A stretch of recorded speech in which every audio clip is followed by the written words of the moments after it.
അപ്പോൾ നമ്മുടെ നാട്ടിൽ ജാമ്പക്കയുടെ സീസൺ തുടങ്ങിയിരിക്കുകയാണ്. അപ്പോൾ സീസൺ തുടങ്ങി കഴിഞ്ഞാൽ പിന്നെ വേറെ ഒന്നും നോക്കേണ്ട, നേരെ നമ്മുടെ ജാമ്പയുടെ മണ്ടയിലോട്ടാണ്. അപ്പോൾ ജാമ്പയുടെ മണ്ടയിൽ കയറി ജാമ്പയ്ക്ക് പറിച്ചു തുടങ്ങി. അപ്പോൾ ഫ്രണ്ട്സൊക്കെ താഴെ ജാമ്പയ്ക്ക് തിന്നാൻ വേണ്ടി റെഡിയായിട്ട് നിരന്ന് നിൽക്കുകയാണ്. അപ്പോൾ നല്ല രീതിയിൽ പഴുത്ത് നിൽക്കുന്ന ജാമ്പയ്ക്കാണ്. നല്ല മധുരമുണ്ട്. മധുരം എന്ന് പറഞ്ഞാൽ നല്ല കിടിലം മധുരമായിരുന്നു കേട്ടോ. അപ്പോൾ ഞാൻ നേരെ പറിച്ചു തുടങ്ങി. പക്ഷേ ഒരു ചെറിയ പ്രശ്നം എന്താണെന്ന് വെച്ചാൽ താഴെ ഫ്രണ്ട്സ് നിൽക്കുന്നുണ്ടെങ്കിലും മേളിൽ ഒരു ചെറിയ പ്രശ്നമുണ്ട്. മേളിൽ മൊത്തം പുളിയുറുമ്പാണ്.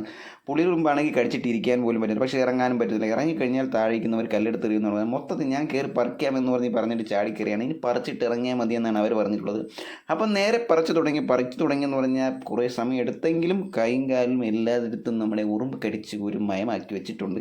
എന്നാലും കുഴപ്പമില്ല, താഴെ നിന്ന് ഇറങ്ങാൻ പറ്റാത്ത അവസ്ഥ ആയതുകൊണ്ട് മാത്രം ഞാൻ ഒരു കവർ നിറയെ ജാമ്പയ്ക്ക് പറിച്ചതിന് ശേഷം ഇറങ്ങി പിന്നെ കഴിഞ്ഞാൽ പിന്നെ ജാമ്പയ്ക്ക് കഴിക്കുമ്പോൾ കിട്ടുന്ന ഒരു ടേസ്റ്റ് ഉണ്ട്. അത് എങ്ങനെ കഴിക്കണമെന്ന് വെച്ച് കഴിഞ്ഞാൽ കുറച്ചെങ്കിലും ജാമ്പയ്ക്ക് ഇങ്ങനെ എടുത്ത് അതിനിങ്ങനെ പൊളിച്ച് അതിൻ്റെ ഉള്ളിലിരിക്കുന്ന ആ കുരുവൊക്കെ ഇങ്ങനെ എടുത്ത് കളഞ്ഞതിന് ശേഷം അതിൽ കുറച്ച് ഉപ്പും അതിലൂടെ ചെറിയൊരു കാന്താരി മുളകും കൂടെ വച്ചതിന് ശേഷം നേരെ അടച്ച് നേരെ കഴിക്കണം. എൻ്റെ പൊന്നു മോനെ, ഇതെടുത്ത് ഇങ്ങനെ വായിൽ വയ്ക്കുമ്പോൾ സ്വർഗ്ഗമാണ് കേട്ടോ. നല്ല കിടിലം ടേസ്റ്റാണ്. നിങ്ങൾ എന്തായാലും ഇതൊന്ന് ട്രൈ ചെയ്ത് നോക്കിയേട്ടാ.